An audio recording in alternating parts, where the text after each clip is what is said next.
Once Katie has us up and running on the live stream, she says go. So, all right.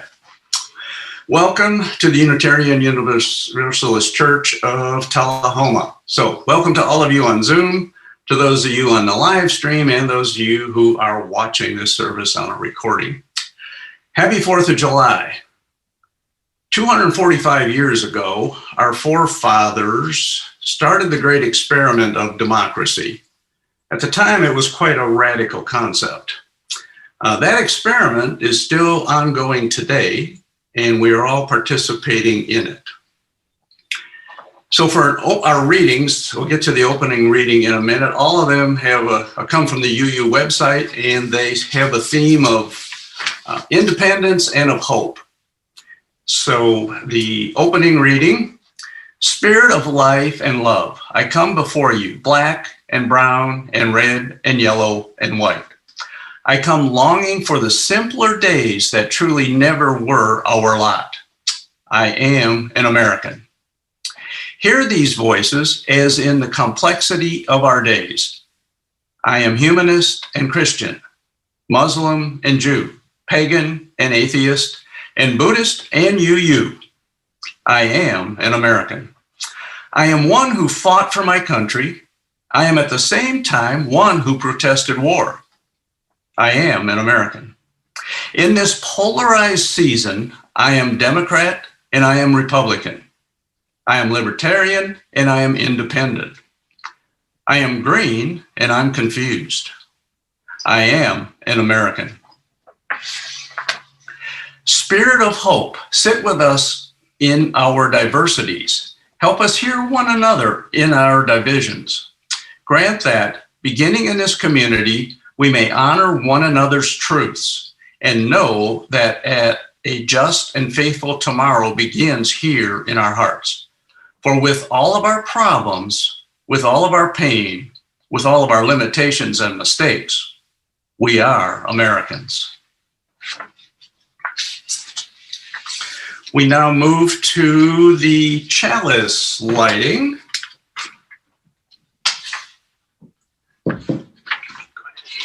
If ever there were a time for a candle in the darkness, this would be it. Using a spark of hope, kindle the flame of love, ignite the light of peace, and feel the flame of justice.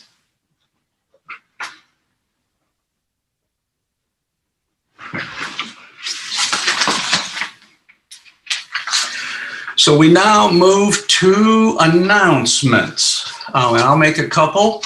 Our treasurer, Karen, is not here, so I'll make a quick announcement for her. So if you wish to donate to the church, you can send your check to the UU Church of Tullahoma, P.O. Box 331, and the zip is 37388.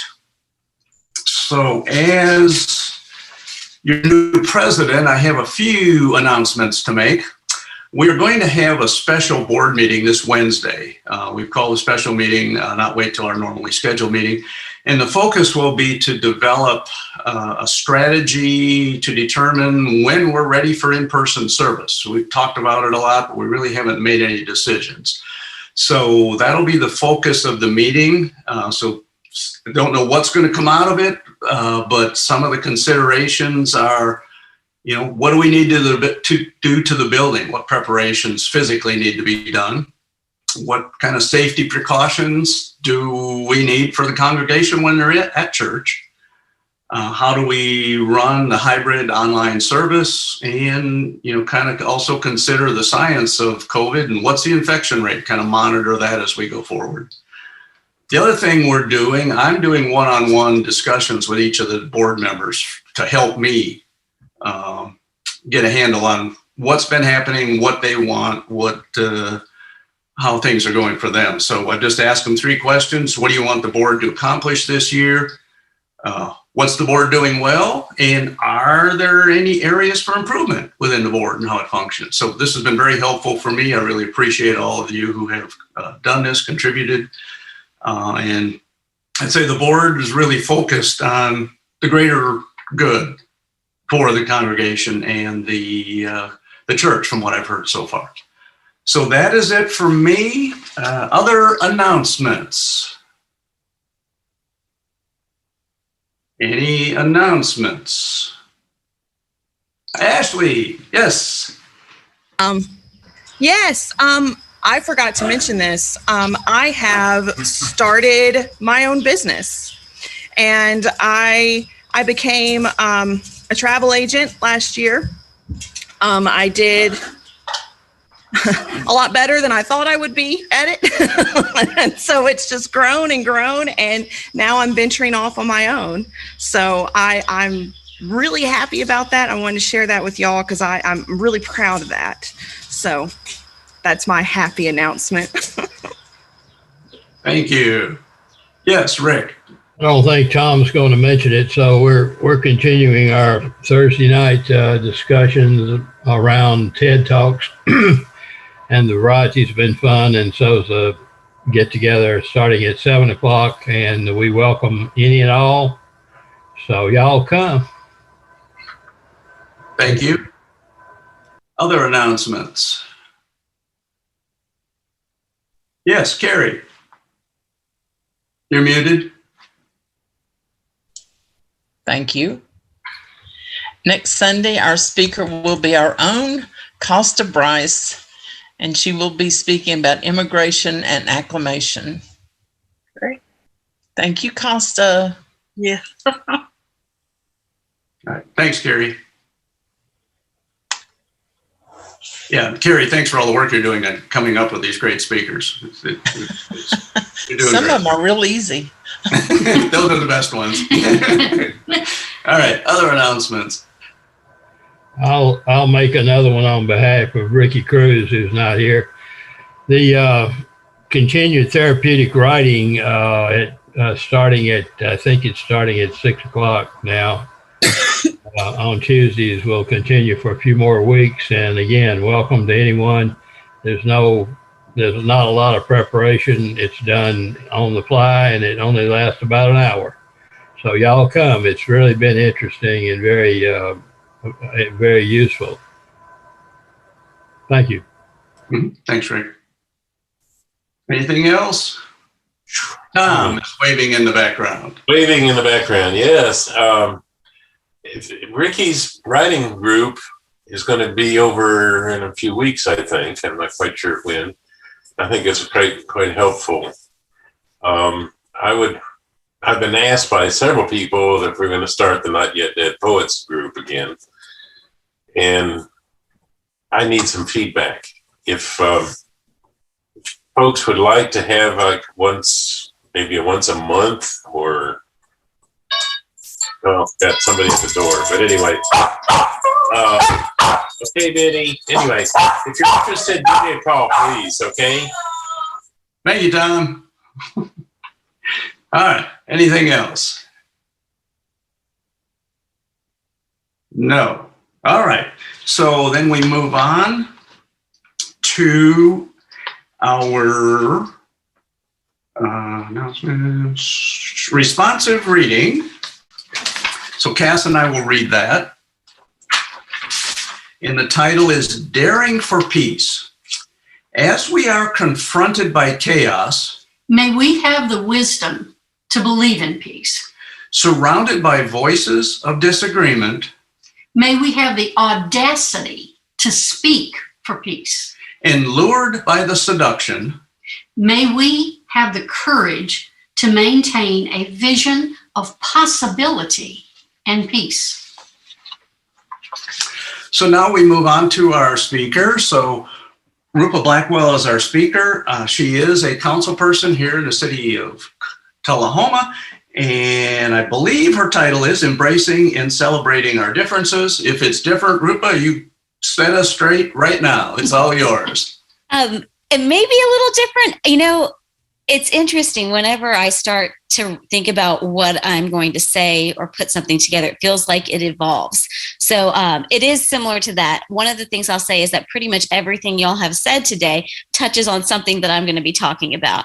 I'm going to be talking about the diversity council that we tried to put together and that is going now moving forward. I'm going to talk about my experience as a Indian American woman in Tullahoma. And I'm also going to talk about, which is interesting, you guys are talking about therapeutic writing and my discovery of that along the way through this journey. So bear with me. I'm honestly, like I told you guys, I'm really, really nervous to speak. I don't usually talk for this long at length by myself. Usually there's, at least 10 or, children yelling at me at the same time. So let me tell you a little bit of who I am. My name's Rupa.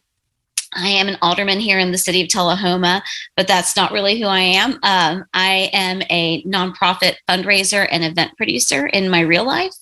And I am a mom to 2 kids. I was born and raised here in Tullahoma, and to my parents who have moved to the community probably in 1977 is when they moved to Tullahoma, and I'm going to get into that a little bit more. But I was raised here. I moved away after graduation to North Carolina, went to school there.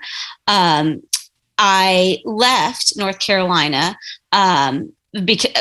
for no other reason but because I got my very first job in Los Angeles that could get me out of North Carolina the fastest. I was in an abusive relationship at the time when I was leaving North Carolina, and applied for every single job under the sun. The very first one that accepted me was in LA.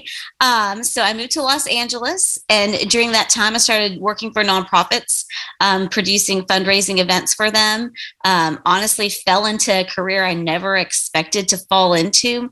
Met my husband, had my daughter, and then we, about 5.5 years ago, decided to move to Tullahoma, right where I came from. And it was a bit of a shocker to, I think, everybody who knew me that I was moving back home. But,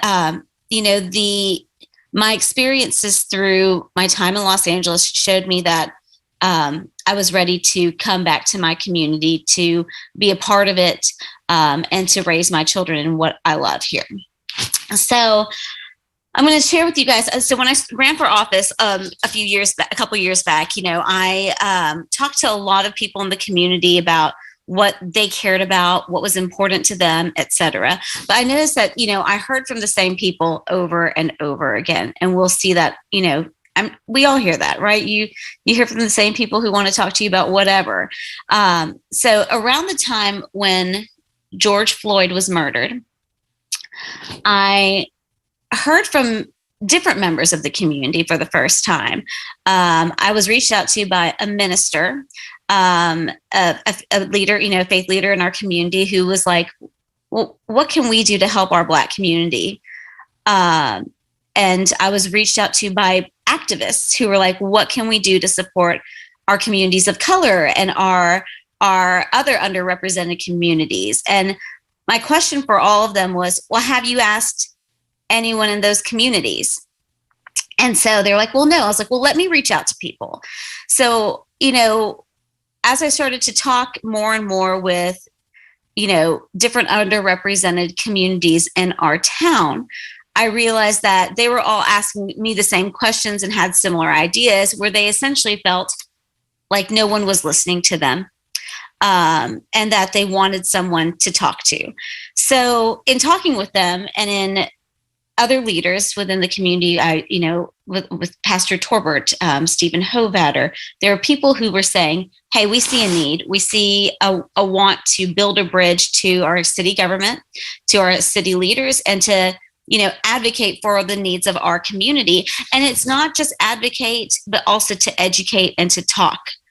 In this process, what I learned about myself was that I had my experience here, which I will share with y'all my experiences in Tullahoma in a bit, but I didn't know what everybody else's experience. So as these conversations around what people's needs were, I learned so much, and I grew so much in this process. So the brief history of the Community Council of Diversity and Inclusion was originally we were trying to put it with the city, under the city. It wasn't accepted by the Board of Mayor and Aldermen, and was postponed. And we instead created it and are creating it as a separate nonprofit. They have new leaders. I'm on their steering committee. The goals are to still promote and advocate for our underrepresented communities, and that is a very broad word, underrepresented communities. But to a lot of people, that is, a lot of people within our town. We see a lot of socioeconomically disadvantaged people who do not feel represented. We see people of color who do not feel represented. We see people who want a voice who are in our LGBTQ plus community. We see different religions. I know that I'll talk about that too. That was something that was personal to me as well. And really, it was just that we are going to try to start that line of communication between the underrepresented communities and our community as a whole. And so that's kind of what their goal seems to be now and where we're moving forward with it. I can tell you that one of the things that I'm going to share, less about the politics of it, I'm sharing my personal experience with it, is that while I was going through this process and hearing from people, it caused me to relive and rethink through my experiences growing up here in our town. And to some extent, that was re-traumatizing in a lot of ways. And because of that, I started to write. And I am not a writer. People tell me, don't say you're not a writer.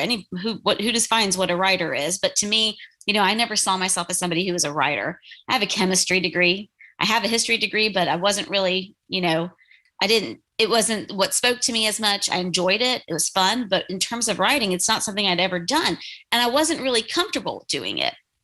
And I still am not comfortable. But what I realized was, as I was processing through the controversy around the Diversity Council, putting my thoughts on paper helped me get it out, so that then when I could go in front of the board, I could try to be the best I possibly could with my emotions in check as much as possible. It did become incredibly personal to me. And I did take a lot of heat for that in some ways, because you're trying to represent your community and be an advocate for people who are wanting you to advocate for them. But when it becomes personal to you, it all, like, I internalized a lot of it, and I recognized that. So that's why writing was important. And I want to share why it was personal to me, because my experiences here as an Indian American, as a woman of color whose parents were pretty much Hindu, who were trying to assimilate into a culture, it brought back up all these experiences that I honestly didn't remember because they were so long ago. So I'm going to share with you guys some of the things I wrote. Some of them I did put in the newspaper. Some of them I didn't, because my friends were like, whoa, that is way too controversial. So you don't get to write that one. But I am going to read all of them to you guys, because I think that, like I said, what I gained the most was to learn from other people through this process. I think that's when we talk about diversity, and when we talk about why diversity is important, for me, it's because every single person has a different experience. And my goal in life is to learn from other people's experiences so I can better help them and learn for myself and better myself. So I'm going to tell you guys a bit about my parents and their immigration story. They immigrated to the U.S. so I'm going to read it, because that's going to be the easiest way. My parents immigrated to the U.S. during the brain drain of the 50s to 70s, when a large amount of physicians were recruited by the United States to move here to fill a void in the medical profession. I say this so that you all understand one very specific thing. My parents came here with college degrees, a medical degree, and even a residency under my dad's belt. They both were taught English in India. My grandmother was even an English teacher. This is not something that most immigrants have when they move here. What does this mean to me? They were set up for success because of the privilege that they enjoyed in India, and brought much of that privilege with them here. They first landed in Buffalo, New York in the early 70s, where my father entered his psychiatric residency in Buffalo. Upon completion, he was recruited here to Tullahoma's mental health center. And over the years, my father grew a private practice here. My mom went to nursing school at Motlow, worked for a bit at Harton, but then stayed home with my sister and I. She later spent her time working at and fundraising for a nonprofit called the Trinity Adults Daycare Center, which helps those who, honestly, caregivers, to have a place for where their adults can go so that they can have some respite. Now, I know many people think all immigrants move here searching for a better life and to escape some sort of oppression. Well, my parents moved here, according to my mom, because my mom wanted to wear hot pants. Do I believe this reason? No. I think the hot pants are symbolic of freedoms that my parents were not able to have in India under the watchful eyes of their parents who were in high-profile positions in the state. I say this because so that you understand my parents' story, my family's story, is not like the most immigration stories. It was set up to be a success because of wealth and privileges that my parents had that most immigrants do not. I honestly don't think I realized that privilege that came with growing up Shupla here in Tullahoma. I can remember as a child not realizing the socioeconomic disparities within our community and not recognizing our own middle-class status until high school. It wasn't until I moved to Los Angeles and lived with other children of immigrants who had vastly different experiences from me that I began to understand this. I learned from their stories, their challenges, and their worries how blessed I was to be born into my family. When I was in Los Angeles, I lived with two DACA recipients, right? So two dreamers. Their parents were, came across the border through TJ, carrying their kids on their backs. And it was a different experience for them. Their immigration story was completely different from my family's. So to hear their experiences brought about in me a major realization of how blessed my upbringing was. And also it taught me how to have empathy for someone who came from a very different background from me. So I wanted to share that one with you. The next one I want to share with you is our assimilation story, is what I called it. Moving back to Tennessee, I've seen many bumper stickers, memes, and flippant comments being shared by Tullahomans about assimilation, which I'm really excited to hear what Costa says next week. Things like, I want you to speak English, or go back to where you came from. I heard that a lot when I was running for office, and even now. Upon moving here, my parents really did work to assimilate to American culture. While we practiced our Hindu traditions at our house, we spent most Saturdays at the First Baptist Church. Fearing the completely inaccurate and wrong article they once read, and somebody told them to read, that children who heard different languages in their homes often have lower SAT scores.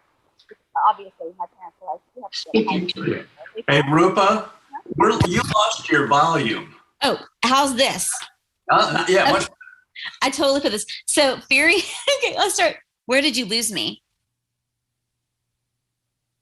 I'll go back to, upon moving here, my parents really did work to assimilate to American culture. While we practiced our Hindu traditions at our home, we spent most Sundays at the First Baptist Church, fearing that they read this article one time that said children who heard different languages in their household typically had lower SAT scores. And because of that, they stopped speaking our native language in our home. We watched Dallas, we watched Bond movies, we would eat Indian food most days, but we also had pizza and left our vegetarian diet long ago. I, being a kid who was probably a jerk, wanted them to assimilate more and was sometimes embarrassed about being different. I always call this the feeling of otherism. From other kids telling me my lunch and house smelled, to being with the only 7-year-old with a mustache, only 7-year-old girl with a mustache, to being called racial slurs in middle and high school. I was a mixture of embarrassed, but I also, as I grew up, I got defiant and angry. I was proud of who I was. I was also tired of the negative comments. And while they hurt, I knew internally, I knew in my heart that the things people said were wrong. Back then I wanted to scream, I'm confused, I'm 10, I just want to eat Doritos instead of Indian hot mix. Why is that not okay? Now I realized these weren't negative comments. They were racist micro and macro aggressions. But I didn't, as a kid, you don't think about it in those big terms. You just know how it makes you feel. And I remember feeling less than, and like there was something wrong with me. I know my parents worked hard at assimilating to American culture so that I would not have to experience the even more pronounced racism and xenophobia that they did. But now I wish that they hadn't and had instead defiantly taught me more about my Indian heritage. After leaving Tullahoma, when I went to school at UNC, there were South Asian student groups all over the place. Dance troops, Sangam, like all these different cool organizations. And I didn't feel a part of it. I didn't feel like I fit in because I didn't know enough about my own culture. In Los Angeles, there were temples. There were pockets of the city where you would walk down and eat Indian food and Indian street food. And again, I didn't even know how to speak to the people. And it was frustrating to me because I felt like while they tried so hard to assimilate, they lost our culture as well for me.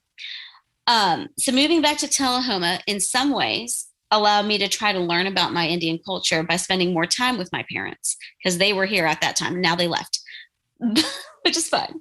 I crave knowing more about my family's history. I want to eat Indian food. I want to know about my grandparents' important roles in the Indian independence movement because they had that and they thankfully shared that with me. But now hearing it again as an adult and knowing more about their culture and my culture, it's something that I didn't get as a child. I want to celebrate my parents' move to America and to teach my children to be proud of being part Indian.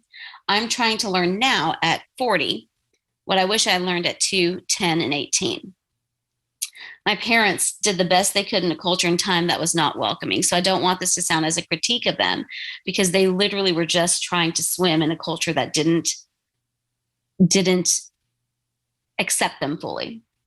I think they did not realize that regardless of how much we assimilated, we would still experience some racism and xenophobia. I know they were just trying to protect us, but at some point, there's only so much you can do. Because of this, I wish that the hurry up and assimilate culture would stop. It is absolutely one of the things that led me to feeling disconnected from my Indian culture and like an imposter often in our own society here. So, and I when I read this to my parents, I was like, I didn't want this to be a critique of you because as we were moving through this process more and more, I heard from people who were Italian, who were moving here from all different areas of the world. And they said, it was nice to know that somebody else felt a little bit, I call it, otherism, imposter syndrome, whatever, but that there were other people who felt this way that I did, felt like they were being forced into leaving away their, getting rid of our culture. And, I wish that there would be more of a balance. And I think for me, hearing from other people that they were experiencing it taught me that it was okay to talk about this and it was okay to be open about this. I'm going to read one last one. I had one other one that was, but I'm looking at our time, that was about my experiences after 9/11 and the xenophobia that happened. But I want to share more than that. I have notes, sorry. Because this is about the evolution of how it became personal and why it became personal to me. I want to share the one that I was told not to publish. So you guys can hear this.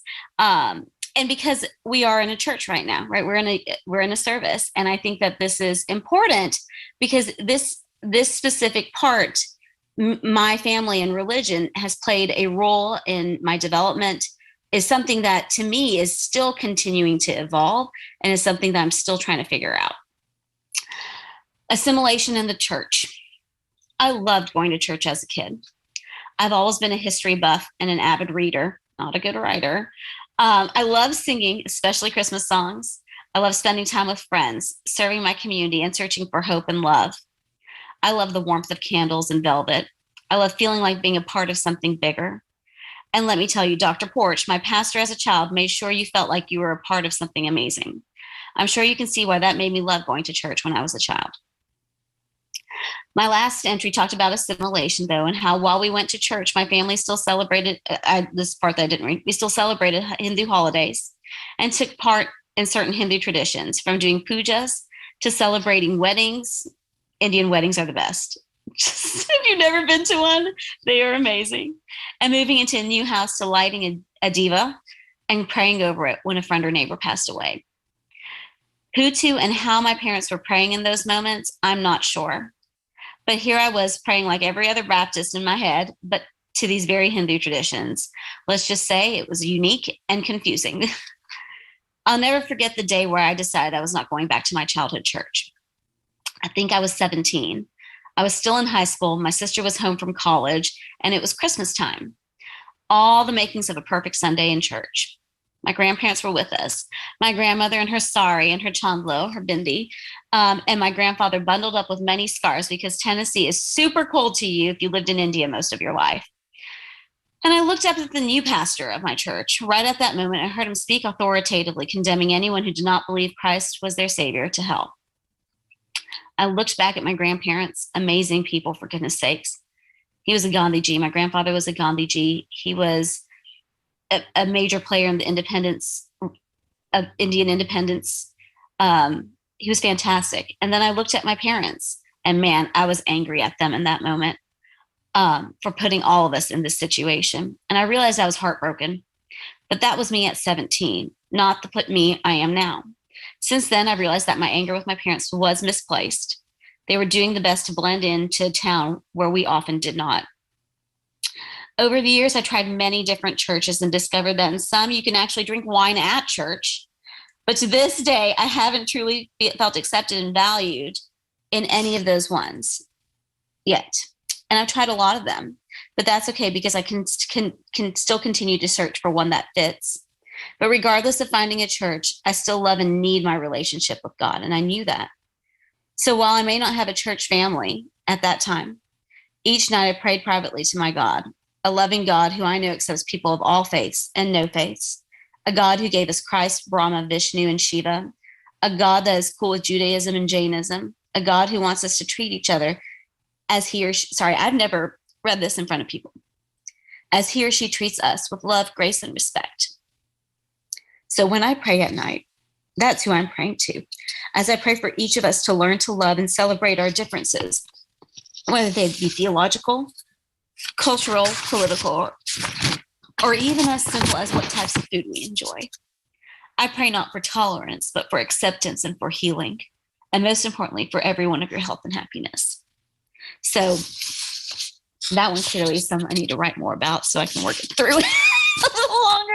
But I wanted to share that with you because we are talking about, here we are in a service, right? And it's important for me to share that experience and why for me religion is something that is something that's so real with me, but something that has been something that's evolving throughout my entire life. So I shared these writings with you. And there's something that I wanted to share with, I'm just gonna skip that part. But so I've shared these writings and my family's story of immigration, assimilation, religious conversion, and xenophobia from 9/11. And I heard these same feelings echoed in our community day after day after day over the past year. And, I've talked about how the religion affected me as a child and how I'm evolving through it. But as I said, it continues to evolve. I know I believe in a higher power. I believe that higher power believes in each of us, wants us to do our best, is cheering us on through our failures and all of our experiences.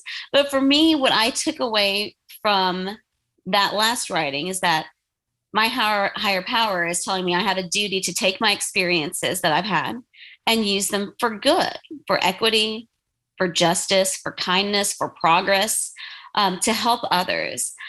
So for me, one of the things I'm thinking about as I've gone through this process is what can happen next? What do I do next to help communities? How to help our community? How to embrace diversity? How to cherish the different experiences, the varied experiences of the people in our community, and how to uplift them. So what I know is I need to be an open ear. I need to be open to learning. They always say that you're supposed to change your mindset from being questioning to being curious when you talk to somebody, when they're have different ideas from you. And I truly believe that. Continue to share my experiences and to truly take the moment to lift the voices of those who are underrepresented. And to learn from them. and that's kind of what I've learned the most of, is that I've been put in a position where my job now is to listen to people. That is what I need to do every day.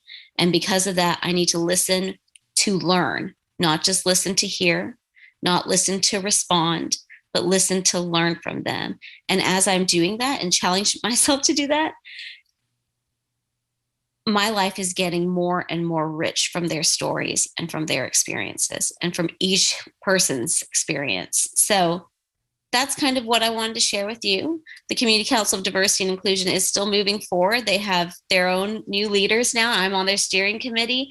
And the goal to make sure that it was inclusive is anyone who applied, if you haven't gotten a phone call yet and you applied to be on it, we've put them on a committee so that we can utilize and include everybody who wants to be a part of this. It's so important for us to just listen to one another and learn from one another. And that's all I have to say.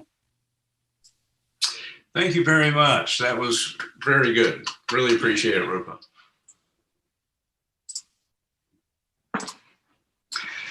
So now we move to our closing hymn, and we're going to do a share screen.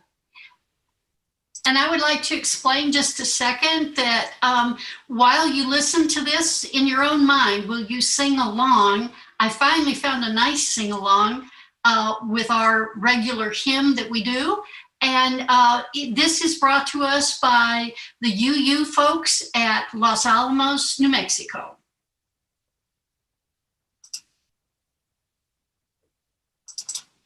No, that didn't work again. There it is.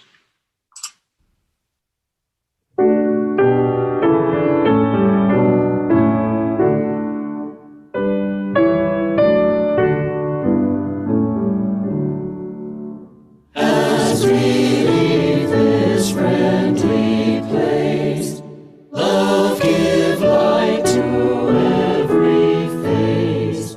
May the kindness which we learn light our hearts till we return.